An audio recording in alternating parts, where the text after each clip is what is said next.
Welcome to Choice Classic Radio, where we bring to you the greatest old-time radio shows. Like us on Facebook, subscribe to us on YouTube, and thank you for donating at choiceclassicradio.com.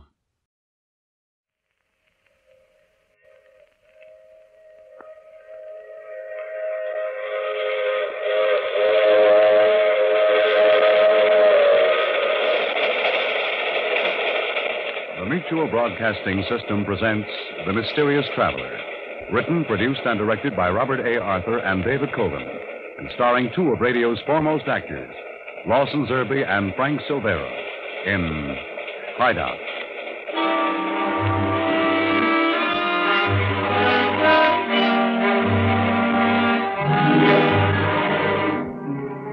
This is The Mysterious Traveler, inviting you to join me on another journey into the realm of the strange and the terrifying. I hope you will enjoy the trip, and it will thrill you a little and chill you a little. So settle back, get a good grip on your nerves, and be comfortable, if you can, as we follow the course of a strange friendship to a startling end. It's the story I call Hideout.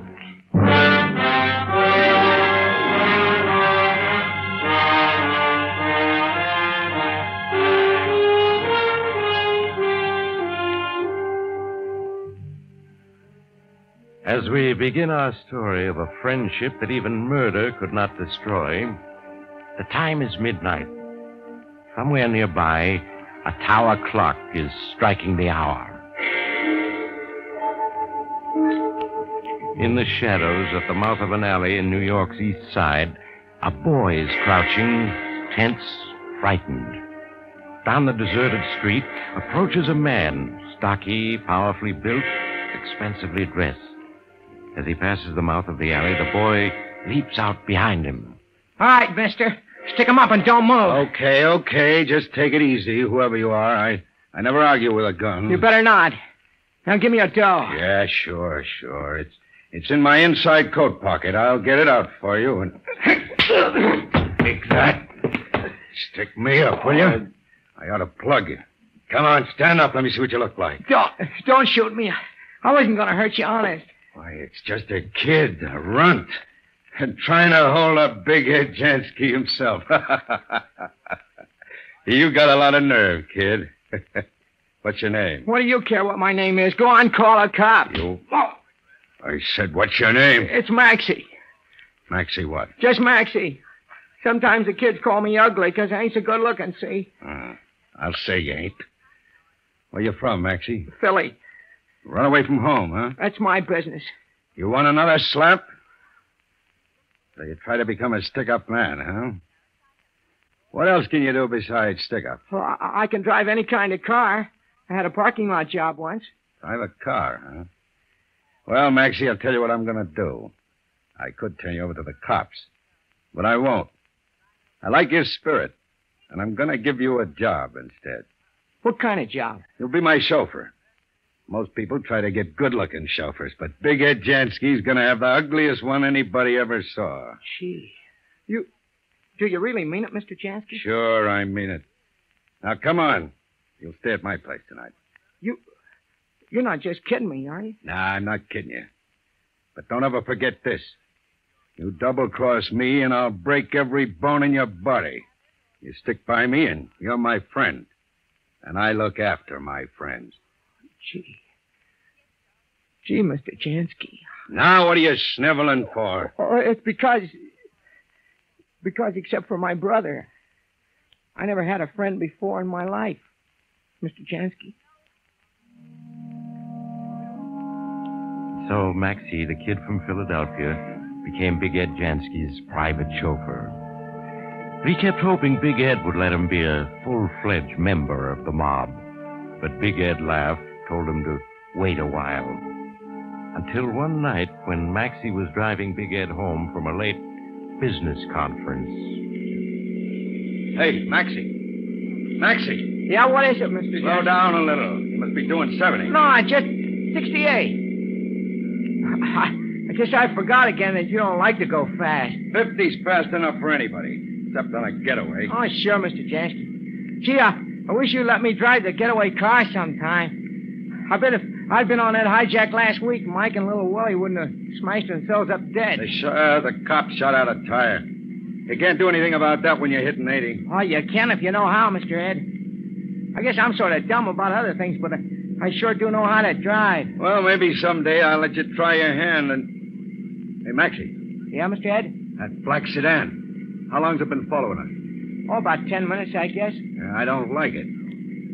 Step on it, kid. You bet, Mr. Ed. Plenty lonely along here, and...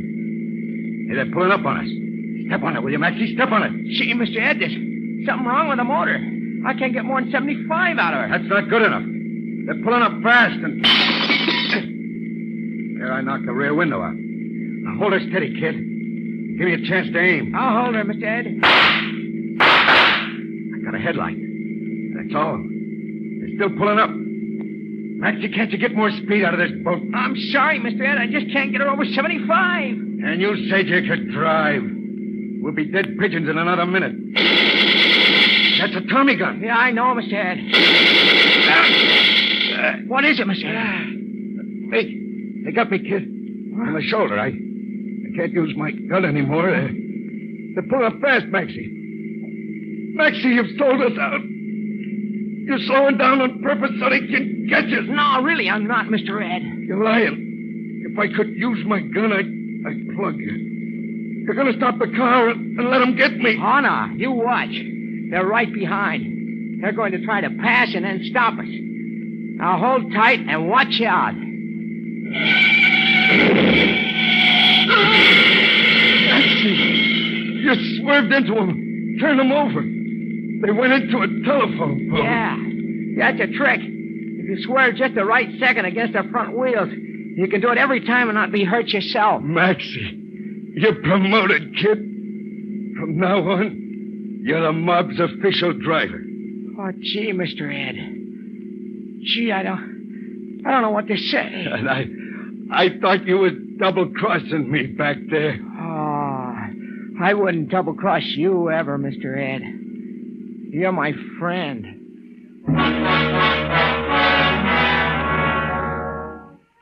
And so, the odd friendship between the big shot gang leader and the strange little man whose only talent was his uncanny ability at the wheel of a car went on year after year. The prohibition ended. Big Ed Jansky moved on to the protection racket. From there, he went on to other illegal but profitable enterprises, always apparently immune to the law, until at last came the day when things were abruptly changed. Wait a minute, Counselor. Are you trying to tell me that they can make this charge stick? That maybe they can send me to jail? I'm afraid they can, Jansky. Now, this is a federal indictment. You know how tough the feds are. But income tax. Who ever heard of a guy getting sent to jail for not paying his income tax? They sent Al Capone away on a similar indictment, Jansky. You'd have heard about it if you hadn't been in Europe. Well, you should have warned me. It's your fault. You retained me too late, Jansky. Look, the Special Department of Justice prosecutor is coming here this afternoon. I'm going to try to make a deal for you to pay you back taxes. His name's Tom Nelson. He's just a kid. And an offer of $2 million will interest him enough so he won't mind saving the government the trouble of a trial. $2 million? Why, that's every cent I got. If they convict you, they'll take it away anyway. Don't worry. Even if worse comes to worse, I think I can get you off with 6 months. Come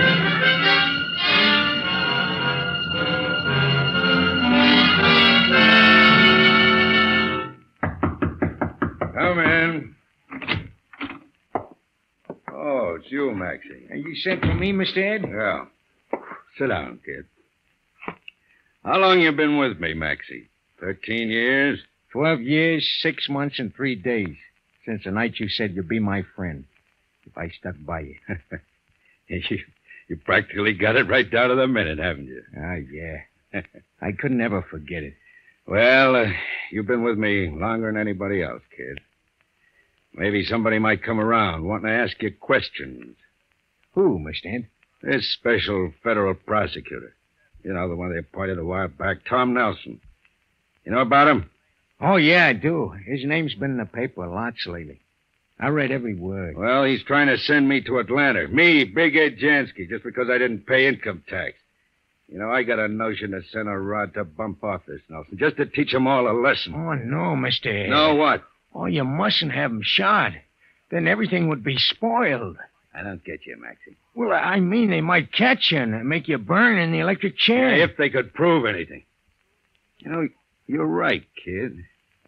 It wouldn't do any good just to bump off one of them, would it? Anyway, this is the idea. You know a lot about me. And now I know I can trust you. Sure, you can trust me. We're friends. Yeah, but you're not very bright, kid. And this Nelson is.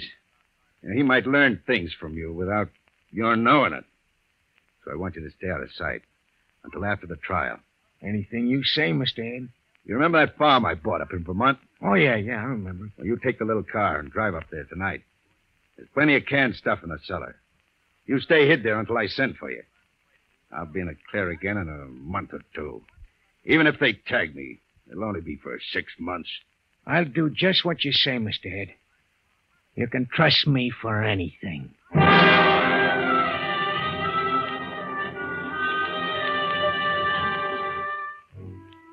But Big Ed Jansky's days of immunity were over, and the end of his trial made big headlines in the newspapers.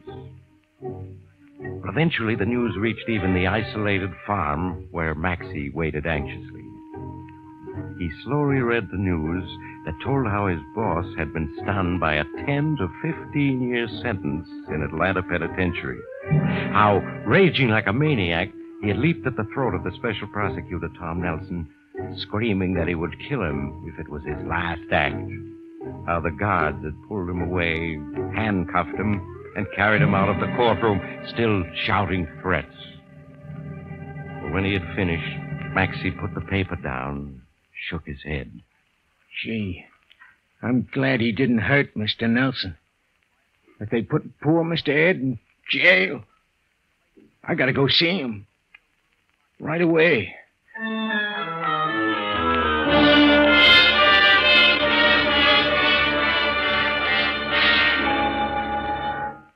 Gee, Mr. Ed, they say you'll be here 10 years, maybe. What'll I do all that time? That's a lot of years. Yeah, for Pete's sakes, don't start sniffling, Maxie. Yeah, it's a lot of years. And it's that Nelson who's done it to me. He could have gone easy. He was trying to make a name for himself at my expense. Just wait till I get out. He'll have a name, all right. It'll be mud. What'll you do? I'll plug him, that's what. I told him so in court, and I meant it. Oh, no, Mr. Ed, please. If you kill him, they'll make you sit on the electric chair. When I say a thing, I mean it. Now tell me, what are you doing now that the gang's all scattered? Well, I got a job, Mr. Ed. I had to get one when I got back to the city and my money was all gone. A job? Who'd give you a job? Well, it's a night watchman job. Nobody else wanted it.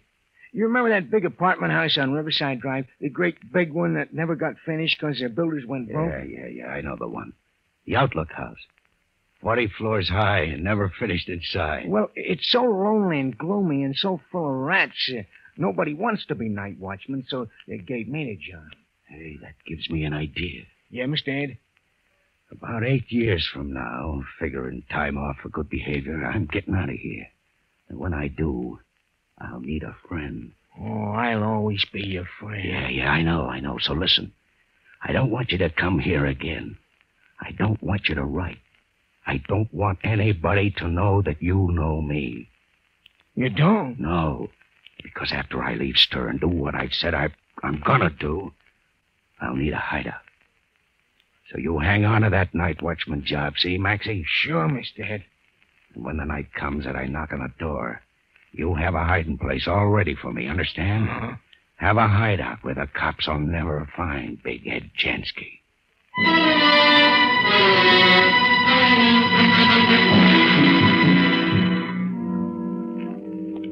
So the years slipped away, and Maxie, older now, a curious stooped figure, never spoke to anyone unless he was spoken to first.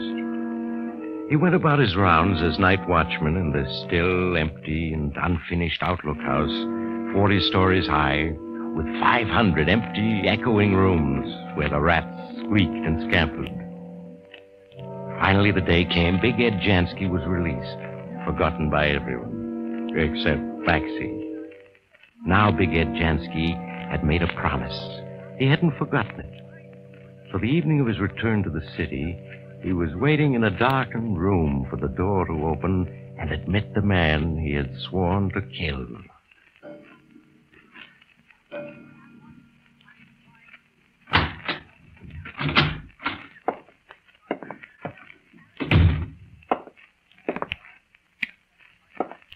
Hello, Nelson. Jansky. Yeah, Jansky. 8 years later. Maybe you'd forgotten all about me, huh? Maybe you'd forgotten about my promise. Put away that gun, Jansky. Maybe you forgot, Nelson, but I didn't. 8 years I've been in the pen, and every minute of that time your name's been eaten away at me because you were still alive. I'm fixing that right now. Jansky, you can't get away with it. This'll prove who's right, me or you. Take it, Nelson.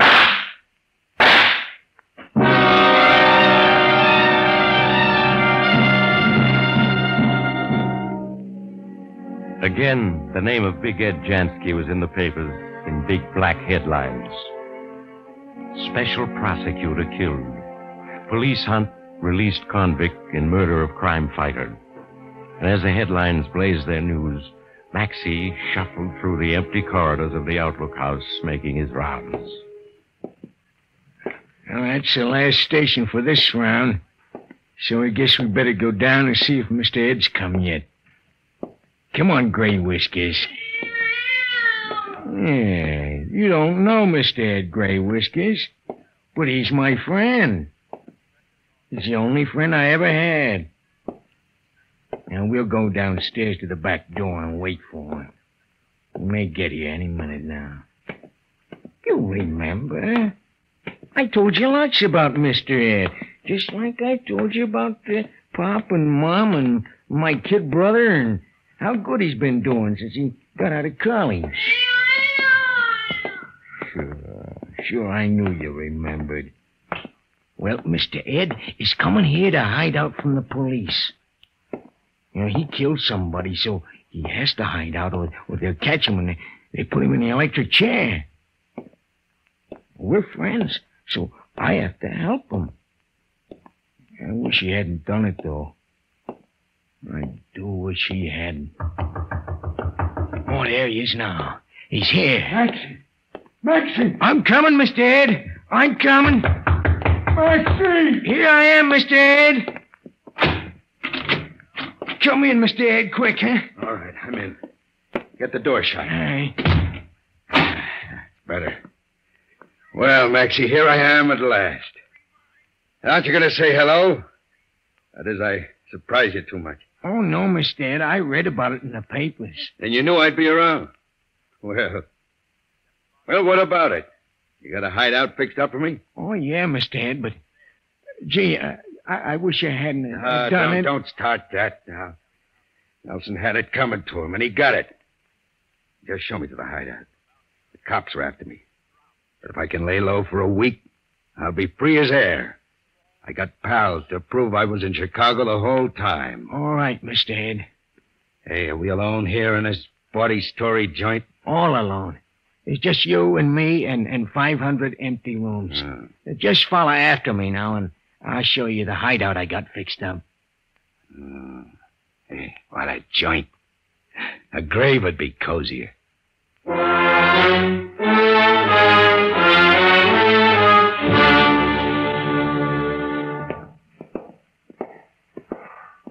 Here we are now. Here? Where are we now? Down in the sub-basement. It's colder and damper than an icebox. We're 50 feet underground. Being buried would be more cheerful. What are those things over there? Oh, just the auxiliary furnaces. What do you mean, auxiliary? You know, just for emergencies. This building is supposed to get steam and electric from the steam and electric company, see? Well, these furnaces are only in case something breaks down. Then the building can make its own steam and electric. Well, where's the hideout? You don't expect me to hide in a furnace, do you? Oh, no.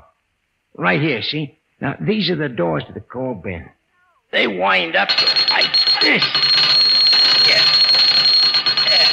There. Now we can duck underneath and get inside. Just follow me now. Now we're inside the coal bin. I brought down some blankets and a lantern for you. There they are. Now, ain't it a swell hideout, huh? Huh? A concrete coal bin. It's big enough, but no windows, no doors except that one. I'd rather be in solitary. Yeah, but nobody will ever find you. That's what's important. Yeah, I suppose so, but what's that? It's only the rats. There. See, Gray Whiskers is chasing them away. You know, Gray Whiskers is my cat. He follows me around every place I go. Oh, he's very smart. I tell him about you and about my pop and Mom and how good my kid brother's been going and stuff like that. I don't care what you talk to him about. You know, you never were very bright, Maxie, and you're getting dumber all the time. Gee, Mr. Ed, you mean you don't like No, I don't like the hideout. A coal bin 50 feet underground. I'll stay here, but only until after the heat goes off, and no longer. I understand, Mr. Ed. See, that's why I keep wishing you hadn't killed Tom Nelson. Then this wouldn't be necessary. It's done, and nothing's going to undo it. Well, I gotta be getting back to my ranch now. If I'm late punching in, it'll show on the clock, and they'll wonder why. They might get to snooping around. Yeah, that's right. For rounds or no rounds, I want some stuff. I want grub and magazines and some rye and cigarettes. You hustle them down here first chance you get, see? Yeah, sure. I have a dandy idea for that. Hey, you see that hole up there in the ceiling? Yeah, right over us. What about it? Well, it goes up to a manhole in the courtyard out back of the building. What of it? Why, instead of coming down to bring you food and stuff, I'll just lift that manhole and let the stuff down on a string. It'll save lots of time. And if anybody should come snooping around, I won't ever have to come near the basement. I get it. Hey, you know, you're not quite as stupid as I thought. Yeah, I figured you'd see how smart it is. Now, I'll go outside and crank the door down, and nobody will ever know you're here. Hey, you leave that door like it is. It's going to stay open, see? Yeah, but if the cops come around looking for you, they'll know right away you're here if the door's open. Oh, the devil. All right, close the door. So long, Mr. Ed. And don't forget the grub. No, I won't.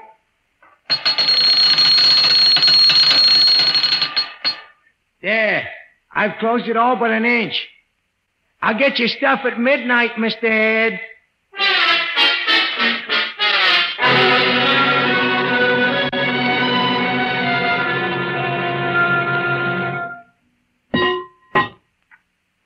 Mr. Ed! Oh, Mr. Ed! That's you, Maxie. I got your stuff, Mr. Ed. It's about time. I'm letting it down on a string. Okay, let it come. Here it is, Mr. Ed. Can you reach it yet? No, not yet. Keep it coming. Well, I let out all the string. Can you reach it now? Yeah, I got it. Okay, Maxie. I gotta go now, Mr. Ed. There's a truck just arrived with a delivery. Hey, you there. You the watchman? Yeah, that's me. Where does this load go? Back around right over here, huh?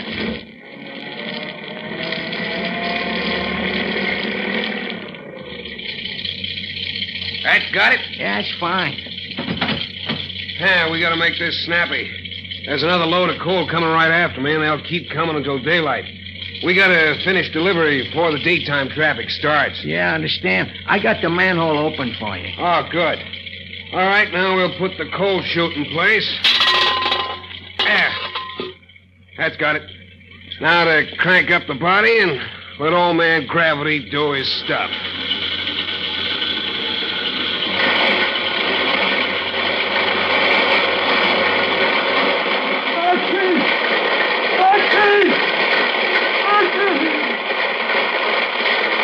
Golly, this is a spooky place. It is, kind of. Yeah, it'd drive me nuts to hang around here every night. I don't mind it. I'm kind of sorry they're finishing it off. Say, didn't that sound like a scream then? Well, it did, sort of. Yeah, shows you what a joint like this can do to a man's nerves. Makes them hear screams and stuff like that. Ooh. So they're finishing the Outlook house at last, huh? Yeah, in a month, people will be moving in. Well, the coal bins will be full. 200 tons. That's bin number 5 you're filling now. By morning, it'll have 40 tons in it. Yeah. And maybe the coal won't ever be used. How's that? Well, it's just for the auxiliary furnaces. They won't ever use it unless the steam and electric from the regular companies goes off. So they won't even open the bins until the heat goes off, huh? And that might be nervous. Well, that's one load. Gotta make room for the next one. I'll be back, though. And I hope I don't hear any more screams. I don't guess you will. I bet you one thing, though. Why? This building's been empty so long, I'll bet you when people start living in it, they'll find it's picked up a ghost.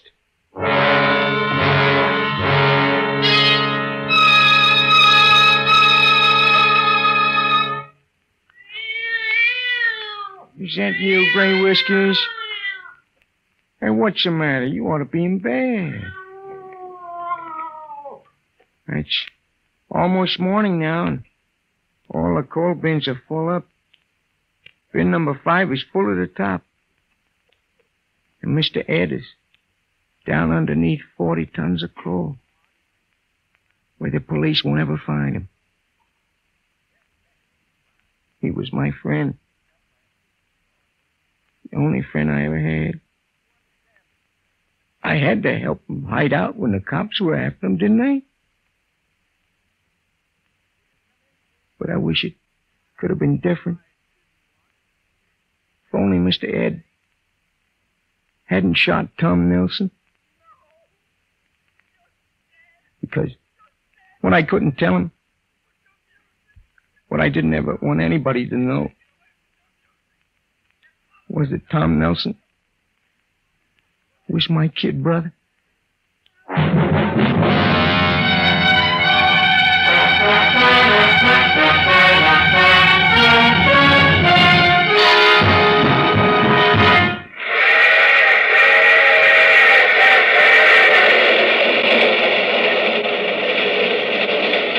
This is the mysterious traveler again. Well, that's a real friend for you, that Maxie. He'll help you hide if it kills you. And it probably will. It's a big lesson for Big Ed Jansky, all right. It'll teach him to stay out of coal bins in the future. But don't worry about him. 40 tons of coal will keep him warm for a long time. Oh, that reminds me of another story in which an ambitious young man who, with 2 corpses on his hands, decides that he... you have to get off here. I'm sorry. I'm sure we'll meet again. I take this same train every week at this same time.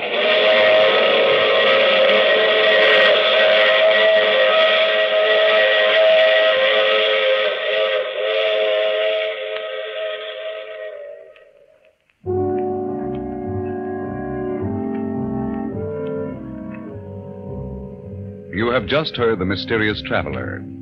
Now you can enjoy other tense and exciting tales of The Mysterious Traveler in the January issue of The Mysterious Traveler magazine, now available. In our cast were Lawson Zerbe, Frank Silvera, and Sidney Paul, with Maurice Tarplin starred in the title role. Music under the direction of Sylvan Levin, composed by Richard DuPage. The Mysterious Traveler is written, produced, and directed by Robert A. Arthur and David Kogan. All characters in our story were fictitious. Any resemblance to names of actual persons was purely coincidental. Phil Tonkin speaking. This program came to you from New York.